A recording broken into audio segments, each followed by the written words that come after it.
Tolandia Mayo Gino de Bundes TV, toye lisusu pona kolakisa bino babilili.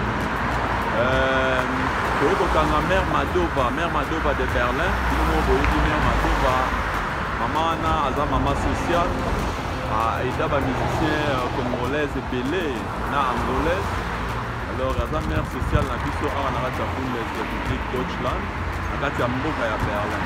Alors okolanda reportage ya mama Madova aro expliquer ye moko aza nani na kati ya République de Bundes. Alors ye moko akoyesa bino. Alors Silo. Hallo, mein Name ist Rabin, ich komme aus Berlin. Es wäre toll, wenn ihr diesen Account Mayo Gino de Bundes TV abonniert. Gott segne euch.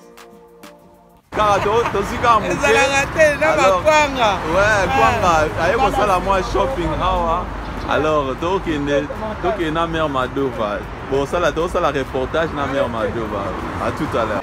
Quand il y a Nanzela, alors il y a commis Azokita.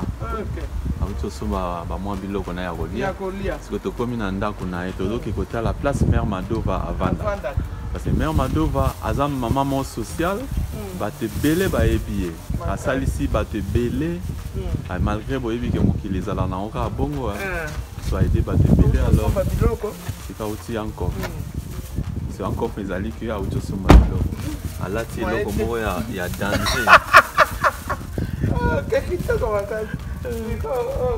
So toki kokanga ye toyeba asalaka nini baactivité nini akoma kosala pour le moment. Alors à suivre de Bundes TV tozokanga Mère Madova na ndako avandi awa. Wow, toluka kombo eza wapi? Tomoni kombo avandaka sikoyo tozopinga maman sociale. Alors naïbi depuis 2005 naïbi na kati ya Berlin. Alors toye kokangi na kati ya ndako. Alors toye ba Mère Madova kenda wapi, Mère Madova koma kosala nini, Mère Madova al santé na ye eza ndenge nini toye ba nyonso wana ye moko akoexpliquer biso. Bonjour Mère Madova. Bonjour. Maman batu bazotuna ngai babi me yo oyebaka Mère Madova depuis kala kende nanu koyeba so Mère Madova santé eza ndenge nini? En tout cas Mère Madova santé eza kitoko, santé eza pepele, problème ya te. Ok. Na ngolo nzambe santé eza. C'est que toloba comment on va na Berlin? Na va na Berlin. Na ville à Berlin. So wana bandimi na biso balani na biso ya Mayo Gino TV, bakosepela mingi ntango bayebi ke Mère Madova aza en bonne santé. Alors ezalaki pour moi que tokoka koexpliquer bango parce que batuninga mpe mingi. Alors nga na bino il faut na ke koluka Mère Madova tosolola. Siko okoma na kosala activité nini Mère Madova nani nayeba nanu? Oui, nalingai natuna question moko epa Mère Madova. Mère Madova comment kosala nini au geste, activité nini au geste? Activité nazo sala mikolo eza ya politique ya Fati Beton. Au sala politique? C'est que yo koti pena mama politique. Na koti be mama campo politique vraiment. Wana za Fati Beton. Oui, parce que na yoka Mère Madova to yoka ke Fati Beton ngo azalaki na Berlin. Azalaki na Berlin asa zongi mikolo azalaki na Belgique. Azongi lisusu ndenge za wana aza makasi. Oui, mais moi si na ndenge nini moi si na yoki ke kuna zo sala mama kitoko na Congo. Moi si na vraiment ndenge za wana mama Denise, mama Fati Beton, ndenge za wana zo sala activité makasi pona bana na biso kotanga bana na biso makamunyo ye mutazo yango a charge. Oui, dans mon c'est très intéressant vraiment parce que ce qui moi c'est un président que azo komi ko pesa bato ba bourse que ba kete en étranger. Vraiment c'est génial. Na éviter que ceux qui ezala que c'est ba président nyos ba sala biloko wana. Na éviter que peut-être Afrique c'est bon mais Madova na loko ba kisa wana. Ezala kitoko. En tout cas maman Denise vraiment longoni anaye na ndenga zuba na charge bango nyonso. En tout cas eza mutu te asali yango na pays ya Congo car président liboso asali makambo wana eza Fati Beton. Oui, ça c'est intéressant. Moi, la monique, bon, maman Denise, comme ça là, bah, justement, vraiment qui est intéressant.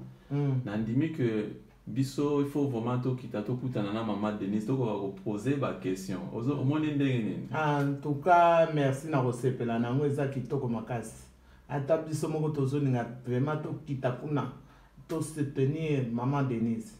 Oui, azo sala lo wale ngala moni que vraiment initiative na zupenda po na linga que soki année prochaine te année o ekoya kuna to koki ko kita alors to kutana maman Denise to ko poser ba question pour to yi ba initiative wane utaki wapi ndenge nini akoki koza initiative ka banda ko créer ko pesa bana ba bourse batanga en étranger so mona moto eza vraiment idée mo kitoko eza idée moko ya makasi ya bien vraiment moto nyonso. So mère Madova nazana question susu elingai parce que nayebi ke oza maman sociale oida bato ebele alors na lingi na tuna bato nyonso oida est-ce que vraiment baza reconnaissant envers yo ou bien encore reconnaissante?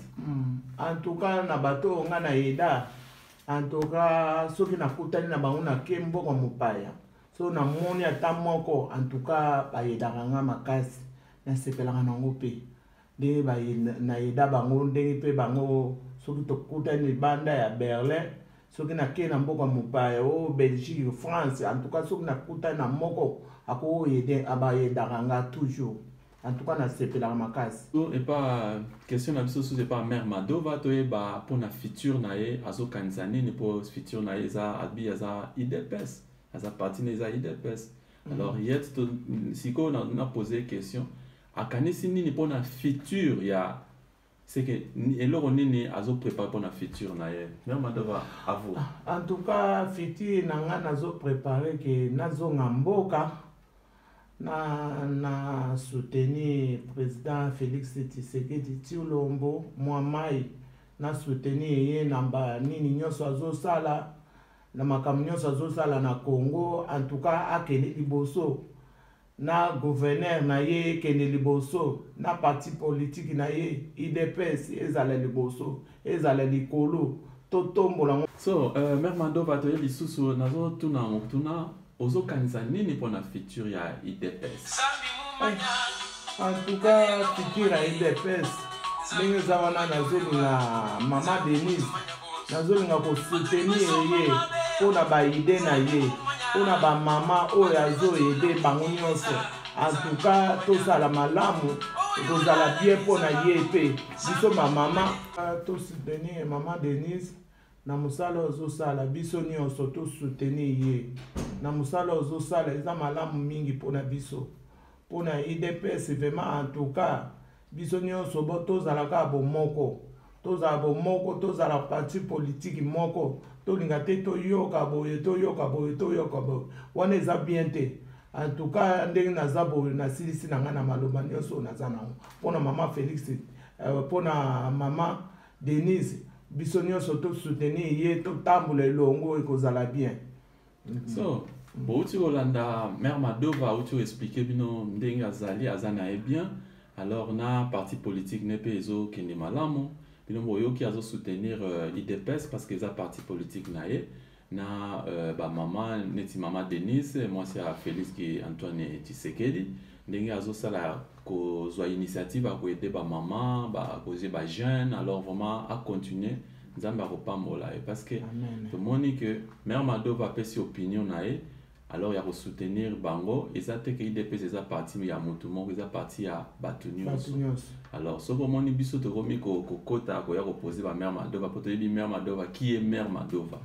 Alors na yebi que mère Madova peut-être ozana batu na ko salir ko pesa ba mbote alors ko sala bien pour bako sepela quand même. En tout cas na saluer na pesi mbote na ngai pa misa na ngai ya motema Jackie na pesi pe mbote na ngai ya makasi mingi epa ya ndeko na ngai Igeti bango nyonso mbote na bango nyonso balingaka ngai no balingaka nga te mbote na bango mponga naza mutu ya batu nyonso na mutu nyonso nazalaka bien na mutu nyonso naliaka pe na batu nyonso. En tout cas napesi mokili mobimba ya Berlin bana Berlin napesi bango mbote mingi na bino mbote mingi nazalaka bien na bino naza problème te na mutu. Ok. Ciao. Ok, bon, tu as la mère Madova. Ça le bien. Autiko. Non, en tout cas, na pesi mbote na nga papa maman Fati Solution. Ma maman Fati Solution na pesi bino mbote ya mingi. En tout cas, toza sima ya Fati to tombola Fati béton, Fati Solution. Yende mutasimbi Congo ma maman. Soki yete Congo se kufi en tout cas tozala mayele pa na ye lisu likola lisu. Donc on miso ayate toza mayele pa mama Fati Solution. Ezanga Madova na kati ya Berlin, na kati ya Bundes, nga mutu nazoloba. En tout cas ba mama Fati Solution na pesi bino ba mbote bele na bino. Soki bozo yokanga bino nyonso ba mama Fati Solution. Bambote na bino. Ok, ciao, bisous, bye. Ok, ciao. So,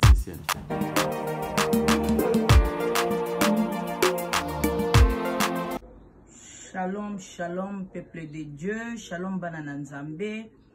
Na pamboli bino, bisika nyoso bino bozwami. Nga kombo na nga mama Daniel.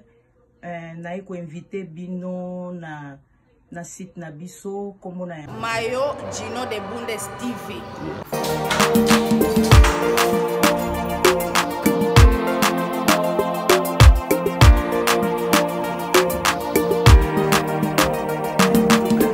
Ouais, je salue Serge Mayomona.